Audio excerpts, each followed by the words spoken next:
Hey friends, and well, let me be honest, probably before this video is over, some of you will consider me as an enemy.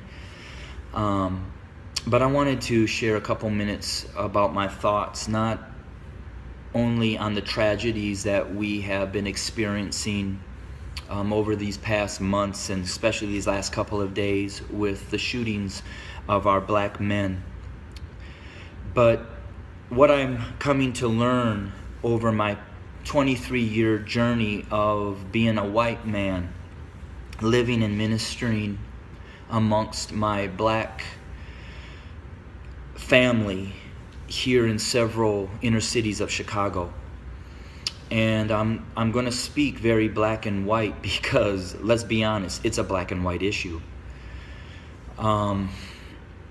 I want to take you to the book of Exodus, chapter 1, and I wanted to share a little bit of what took place prior to the rise of Moses.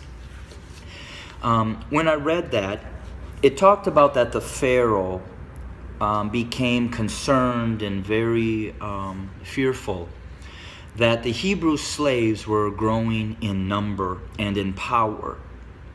So in order to maintain their oppression, he put upon them great labor.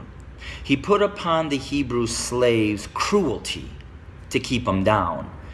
However, they still grew. And so he brought together some midwives, and he instructed them that when a Hebrew boy was born, kill him. Well, these midwives did not follow, and the Hebrew slaves continued to grow. Eventually, the Pharaoh became so hatred and towards those Hebrew slaves that he made a decree. He put out an order that male baby boy Hebrew slaves were to be killed by casting them into the Nile River. Let's look at America. We brought blacks into this country as slaves. We never intended them to be anything other than a slave. But they began to grow in number and in power, and eventually they fought their way to some freedom. So we became even more cruel. And to keep our black Americans down, we lynched. But yet they rose. So then we used the welfare system, the criminal justice system, to keep them down, to contain them, to destroy them. But yet they rose, and they're rising. Then we built prisons and jails to hold them. Yet they rose. And so now we are doing exactly what the Pharaoh did at the end, sending out a decree: kill them.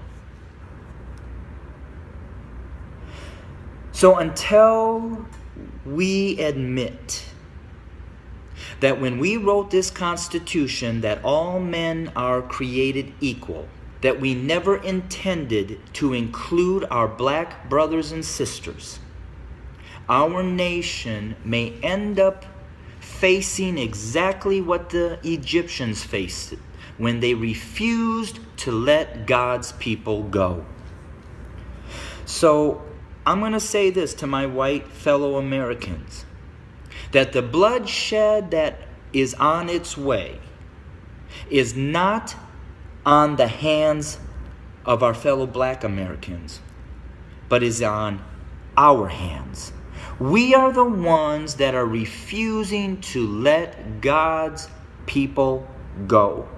We are the ones that are refusing to acknowledge that we do not value our black brothers and sisters as equal individuals or equal Americans as us white men.